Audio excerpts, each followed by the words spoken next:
frente a la posible vulneración de derechos constitucionales. Su objetivo es evitar o hacer cesar la violación o amenaza de violación de derechos constitucionales, cuando exista la vulneración de derechos constitucionales, evidentemente. Pero las acciones de protección, ¿no es cierto?, efectivamente son, como son una garantía de conocimiento, buscan justamente resolver si es que se vulneró o no los derechos constitucionales, tutelar esos derechos, declarar la vulneración y, obviamente, también, ¿no es cierto?, reparar integralmente la vulneración de esos derechos. También, en cuanto a las medidas cautelares, cualquier persona puede solicitar medidas cautelares. En la acción de protección solamente lo pueden solicitar en la acción de protección las personas o colectivos que sufran justamente la afectación de su derecho. Como decíamos, en la sentencia de medidas cautelares no cabe la acción extraordinaria de protección. Ante la sentencia de acción de protección, en cambio, sí cabe, ¿no es cierto?, la acción, en este caso, extraordinaria de protección. Finalmente, podemos decir que en las medidas cautelares se debe justificar la inminencia, la gravedad justamente del daño que se podría estar dando o que se podría, en este caso, ¿no es cierto?, hacer efectivo, si es que efectivamente no se pronuncia el juez admitiendo las medidas cautelares, mientras en la acción de protección justamente se determinará, ¿no es cierto?, lo que tiene que ver con la gravedad del daño, de la vulneración de esos derechos dentro del proceso de conocimiento, ¿no? En el caso de las medidas cautelares, básicamente se debe demostrar la verosimilitud de los, ¿no es cierto?, la posibilidad de la vulneración de los derechos, la buena apariencia en cuanto a la posibilidad de que se pueda vulnerar un derecho, y con lo cual los jueces no requieren como tal de evidencia concluyente sobre la posibilidad de la afectación o la vulneración de esos derechos constitucionales. En cambio, en la acción de protección se necesita y se requiere de evidencia y pruebas por parte de los jueces para justamente, ¿no es cierto?, declarar la vulneración de esos derechos constitucionales y obviamente también, ¿no es cierto?, la reparación integral. Bien, hasta aquí. Muchísimas gracias. Le agradezco a Luis también. No sé si es que obviamente podemos con ello pasar a las preguntas de esta intervención. Sí, gracias. A ver, perdón un ratito, Vicente. Ya, gracias, estimado Vicente. Sí, efectivamente, podemos ya poder pasar a la siguiente fase, que de pronto es las inquietudes o preguntas que tengan, digamos. De protección.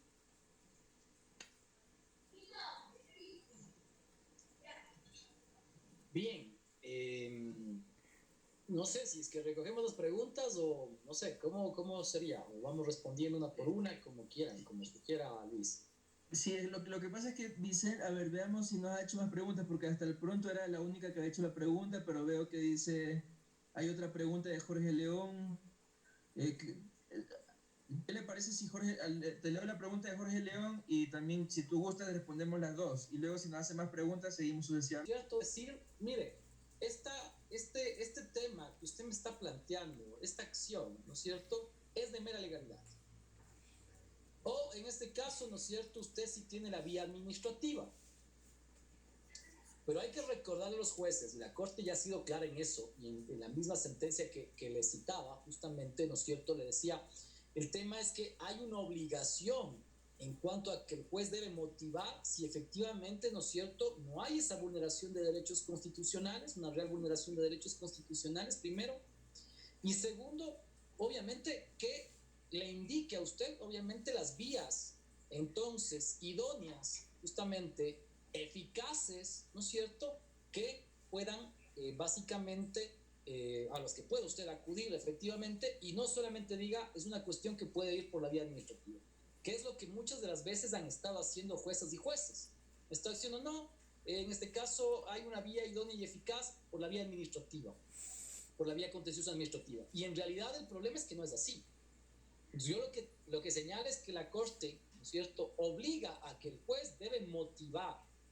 Y motivar no quiere decir solamente decir, bueno, el artículo 42, ¿no es cierto?, de la Ley Orgánica de Garantías dice, ¿no es cierto?, que en este caso la acción de protección no procederá cuando en este caso se puedan demandar en otras vías como la vía administrativa.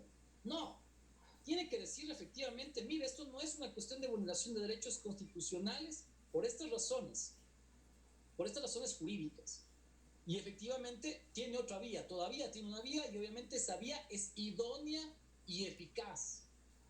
Porque si no, obviamente, yo podría decir, sí, el otro puede demandarse efectivamente, ¿no es cierto?, en la vía contenciosa administrativa. Pero ¿y qué pasa? 1 año, 2 años después. Eso va a implicar el continuo, ¿no es cierto?, o la continuidad, si ustedes quieren, de la vulneración de los derechos. Y por lo tanto, efectivamente, no es ni idónea ni eficaz.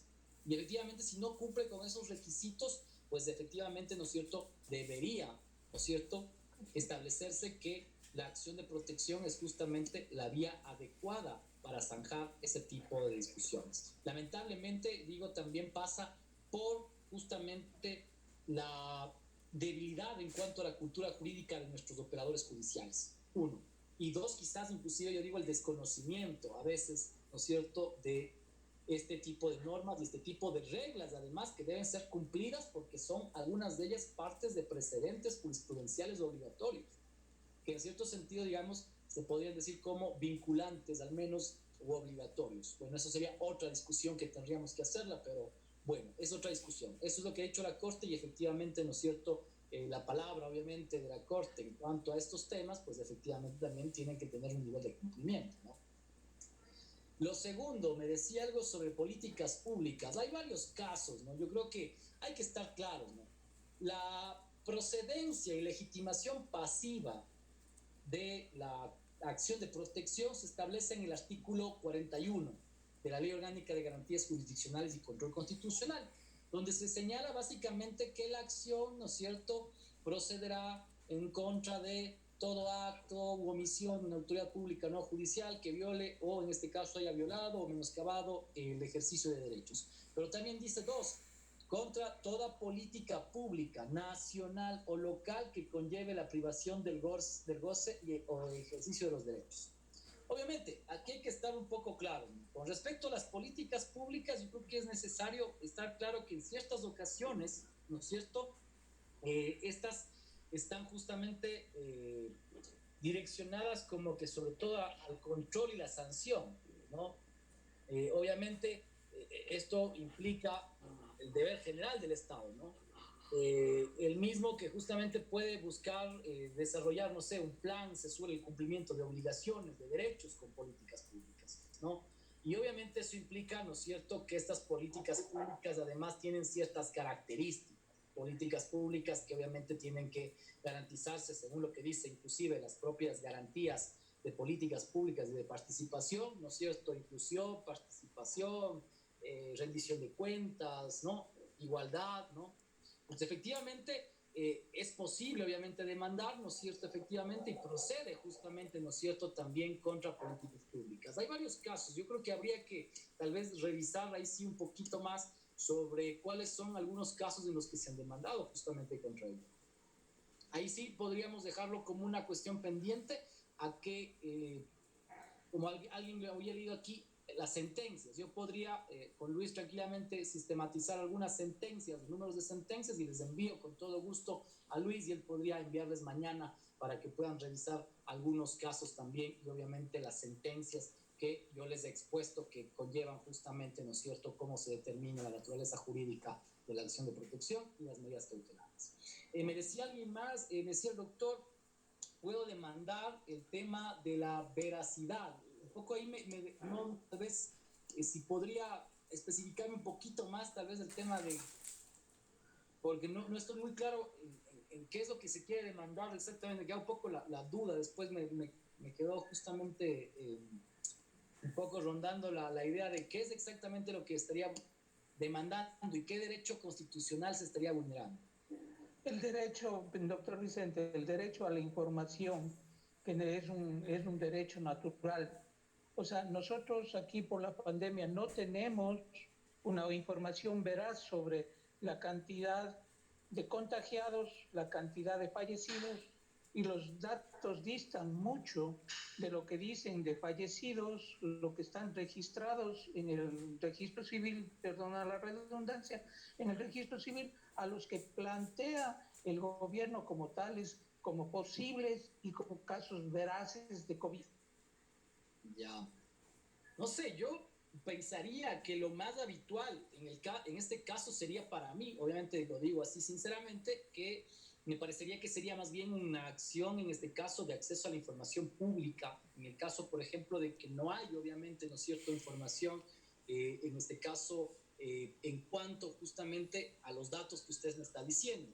Yo creería que lo más adecuado quizás aquí sería hablar de una acción de acceso a la información pública, pedir obviamente la información y que esa información, ¿no es cierto?, sea entregada como lo señala la Ley Orgánica de Transparencia, de acceso y Transparencia de la Información Pública, la LOTEI, y obviamente que en los 10 días que tiene, en este caso, el órgano, ¿no es cierto?, pueda efectivamente, ¿no es cierto?, presentar esa información pública y obviamente saber si es que efectivamente, ¿no es cierto?, los datos corresponden. Ahora, sobre otros datos, habría que ver, ¿no?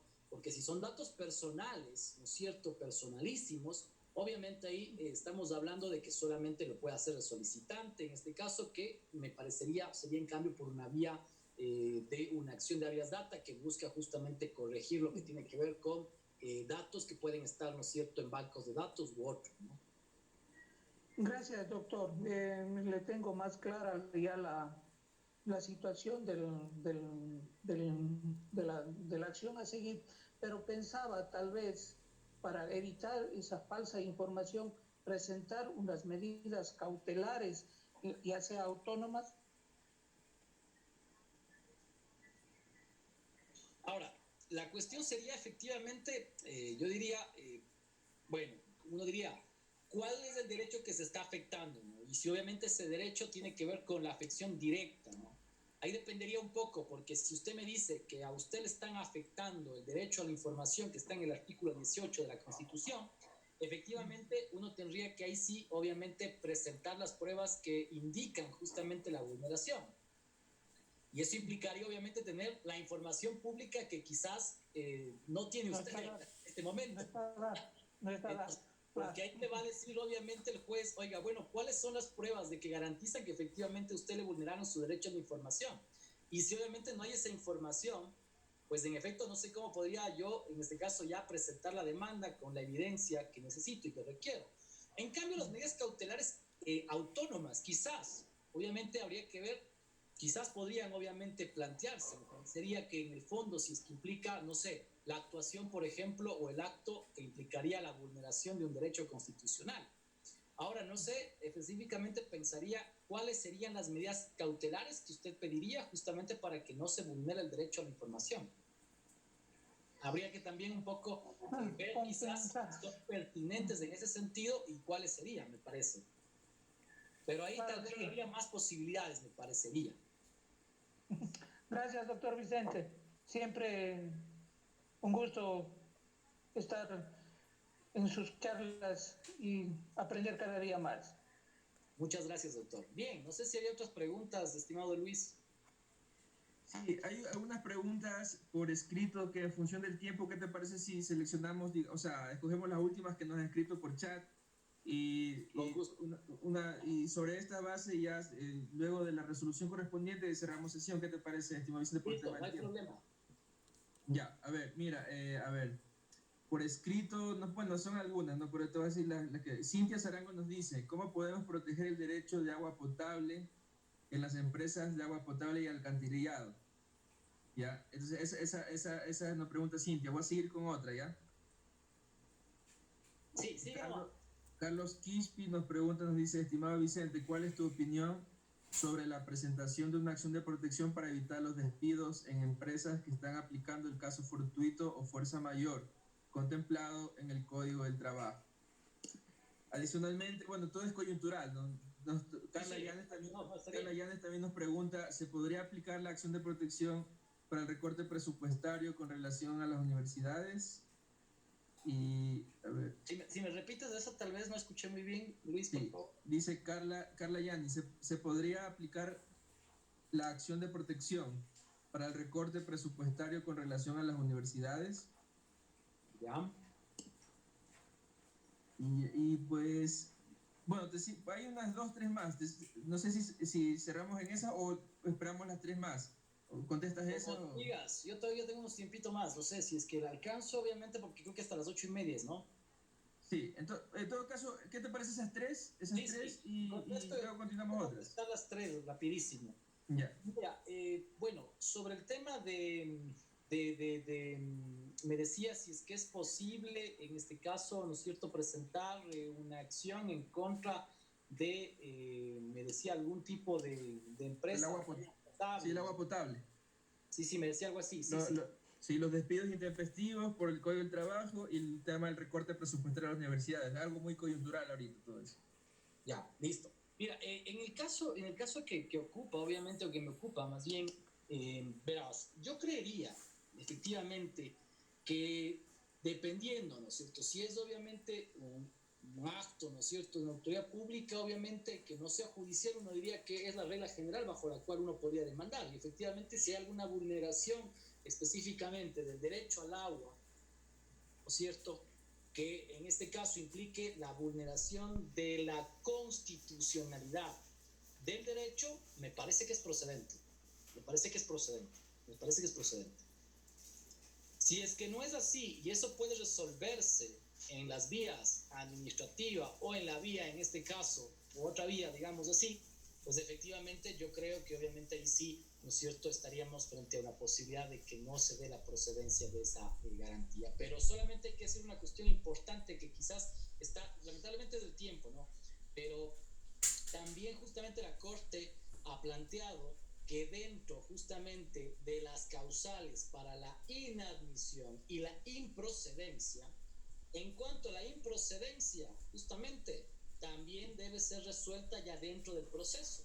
O sea, el juez no puede inadmitir y decir, es que el problema es que definitivamente esto no vulnera derechos constitucionales. No, eso tiene que hacerlo ya dentro del proceso.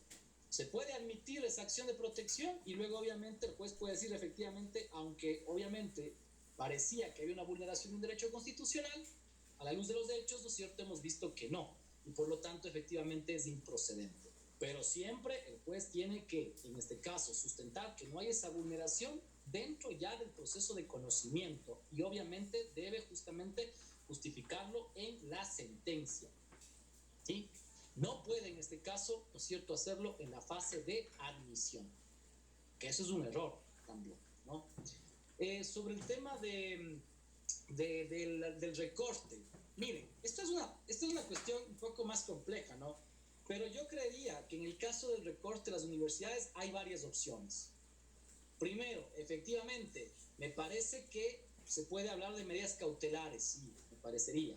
Ahora, la pregunta es, en el caso de Ambato, el juez constitucional dijo que efectivamente se estaba vulnerando el derecho justamente a la educación. Pero si dice que se está vulnerando, ¿qué tiene que hacer el juez? La misma Corte Constitucional ha dicho que si efectivamente uno presenta unas medidas cautelares autónomas, pero el juez, ya revisando la demanda, dice, oiga, esto implica ya vulneración de derechos constitucionales, ¿qué tiene que hacer el juez? Debe decir, oiga, convierto el proceso ya, ¿no es cierto?, en no solamente medidas cautelares autónomas, sino medidas cautelares en conjunto con acción de protección. ¿Por qué? Porque ya se está vulnerando derechos constitucionales. Y si ya hay vulneración, hay obviamente, ¿no es cierto?, que ya plantear la reparación. Entonces la pregunta es, ahí me diría yo que creo que no estoy muy de acuerdo con lo que hizo el juez de Ambato, más allá de que la decisión me parece correcta, pero o sea, si uno va a ver realmente la argumentación me parece que no es la correcta. Me parece que ahí debía haber, obviamente, el juez, ¿no es cierto?, haber señalado que ya había una vulneración y si es que hay una vulneración, efectivamente, pues ya convertir esas medidas cautelares autónomas en medidas cautelares en conjunto con acción de protección. No lo ha hecho, me parece que es un error. En el caso de la Corte Constitucional, sigo planteado que, no sé, hay una discusión muy rica en eso, porque lo que dice justamente es básicamente que la acción de incumplimiento lo que busca es la ejecución de órdenes judiciales. Ahora, el tema es, dentro del dictamen de constitucionalidad del estado de excepción, ¿se habló o no sobre el tema de educación? No se habló. Y la cuestión es, ¿qué se busca? ¿La ejecución o no la ejecución? Y con las medidas cautelares lo que está diciendo ustedes, oiga, detenga el efecto de esa resolución. Entonces, acción de incumplimiento, ejecución, medidas cautelares, ¿no es cierto?, que no se ejecute básicamente esa resolución. Me queda la duda.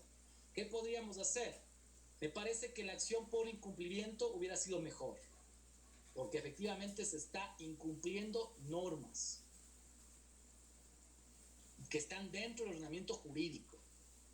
Por lo tanto, me parecería que hubiera sido mejor la acción por incumplimiento. Se podría presentar una acción de inconstitucionalidad también contra la resolución, también, me parecería. ¿Por qué no una acción de protección? Me parece que efectivamente todavía yo no podría, ¿no es cierto?, anteponer en este caso, diría así, la posibilidad de una vulneración, de una real vulneración de derechos constitucionales.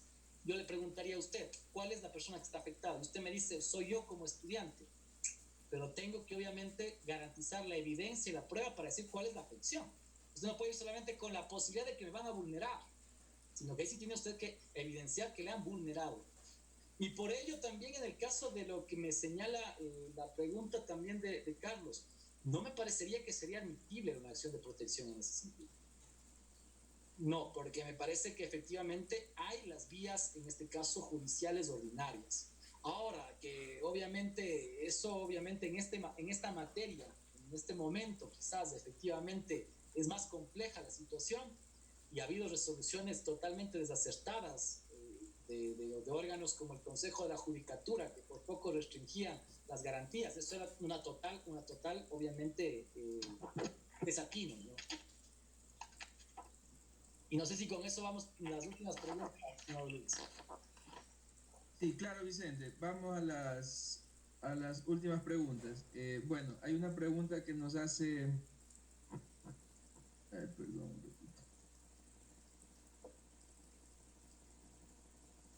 Ya, hay una pregunta que nos hace Alex Eduardo sobre la coyuntura, ¿no? Lo mismo. ¿Podrían presentar los arrendatarios respecto a los contratos de arriendo, ya que no podrían pagar el arriendo este fin de mes porque no cuentan con un trabajo estable? Eso nos dice Alex Eduardo. Me imagino debe ser la acción de protección y cautelares. Cristian Samaniego, bueno, es una inquietud larga. Nos dice, más allá del precedente de la Corte Constitucional que no admite a acciones extraordinarias de protección sobre las resoluciones de medidas cautelares, dice Cristian, se discute en la actualidad la posibilidad de plantear la acción extraordinaria de protección sobre la resolución que niega las medidas cautelares. En ese sentido, ¿no sería factible ampliar el espectro de la acción de la protección de la acción extraordinaria de protección sobre estas resoluciones a fin de proteger los derechos de los justiciables? Nos dice Cristian Samaniego. Y bueno, con estas dos últimas preguntas cerramos porque no veo que Jenny nos pone un caso de acción de protección, es la 06818 CEP-CC, pero es como una especie de añadidura nada más de complemento al seminario. Pero de ahí, básicamente esas son las dos últimas, estimado Vicente. Bueno, Mauricio Lozada dice, permítame una pregunta, ¿no? Permitámosle para cerrar las tres preguntas, estimado Vicente. Sí, no había problema, la última, sí. Sí, con eso cerramos. A ver, Mauricio, por favor, ¿puede activar su micrófono para ya pueda hacer la pregunta a viva voz? Mauricio Lozada. Buenas noches, doctor. Mauricio, mucho gusto. Qué gusto saludarle. Un abrazo a la distancia. Estimado doctor, usted nos indicaba de que efectivamente se presentaron dos medidas cautelares respecto del dictamen de constitucionalidad de la Corte Constitucional respecto del estado de emergencia. Uno en la ciudad de Ambato y otro que admitió las medidas cautelares de la Corte Constitucional. La pregunta en este sentido es, ¿cuál sería el efecto jurídico si la Corte Constitucional negaba las referidas medidas cautelares ante la aceptación de las medidas cautelares del juez constitucional de Ambato? Buena pregunta. Excelente pregunta. Bien, bueno, intento con esto resolver algunas cosas que obviamente creo que son complicadas, ¿no? No son tan sencillas, pero bueno, intentemos. Lo primero, sobre el tema de la cuestión de presentar de presentar posibles acciones de protección. Mire, yo en eso, como digo, la regla es clara en cuanto a la admisión y la procedencia, pero también obviamente ante, ¿no es cierto?, lo que se podrían decir límites justamente a la acción de protección. Pero la Corte sí deja un poco, digamos, abierta la discrecionalidad a que cada juez pueda ver si efectivamente se ha vulnerado únicamente la dimensión legal de los derechos o la dimensión constitucional. Obviamente, en general, uno diría, no me parecería que obviamente, porque obviamente digamos así, se haya incumplido con el pago justamente, ¿no es cierto?, del arriendo, efectivamente, esto implica, ¿no es cierto?, que hay una aplicación de normas infraconstitucionales que tienen que ver, ¿no es cierto?, con básicamente las figuras que están dentro del inquilinato, figuras jurídicas que pueden ser resueltas, obviamente, en ese sentido. Yo ahí no entendería, en realidad, cuál es la vulneración del derecho constitucional, qué derechos se está vulnerando. Yo no entendería a primera vista, a prima facie, una vulneración de derechos constitucionales ahí. Ahora, si obviamente usted me dice, quizás la situación es mucho más compleja, por ejemplo, hablamos de grupos de atención prioritaria, y obviamente quizás el tema de sacarle a esa persona implique quizás inclusive la grave afección al derecho a la salud, porque se puede contagiar de COVID-19, y quizás eso puede implicar quizás la muerte de esa persona, pues efectivamente a mí me parecería que podríamos estar hablando ahí, sí, ¿no es cierto?, de una dimensión constitucional del derecho a la salud, ¿no es cierto?, o del derecho a la vivienda, y por lo tanto podría ser admitida una acción de protección. Pero eso va a variar mucho de los casos, ¿no? Yo no creo que es cualquier caso, porque si no, lo que vamos a caer es en todo lo contrario, que básicamente vamos a desnaturalizar la acción de protección. Uno que en el año 2009 tenía casos como que por poco no me puedo divorciar rápido y acción de protección. Mal uso, obviamente, y eso implica desnaturalización. Y además, obviamente, creo que eso implica, además, en el caso de la carga procesal que hoy tienen juezas y jueces, algo más complicado. No deberíamos saturar, obviamente, a los jueces, porque obviamente incluso ahora mismo la situación es un poco compleja. Pero yo digo que ahí sí hay que ver muy bien los hechos y ver efectivamente y fundamentar y argumentar de que hay una posible vulneración de la esfera constitucional de los derechos. Y si es así, me parecería que sí sería admitible. Pero así como me lo plantea nada más, no creo. Creo que habría que ver un poco más los casos, los hechos. Sobre el tema de ampliar el tema del espectro de protección de la AEP. Bueno, en este caso yo no estoy, yo me toqué, digamos, lo del tema de la acción extraordinaria de protección, porque se relacionaba con medida cautelar, pero las medidas cautelares, me parece, efectivamente, tienen justamente como razón, ¿no es cierto?, buscar el evitar o cesar la vulneración de derechos. Pero me parece que las medidas cautelares en una acción extraordinaria de protección, sobre todo lo que buscan más bien, podría generar más incidentes, y con lo cual la ejecución de la sentencia se vuelva algo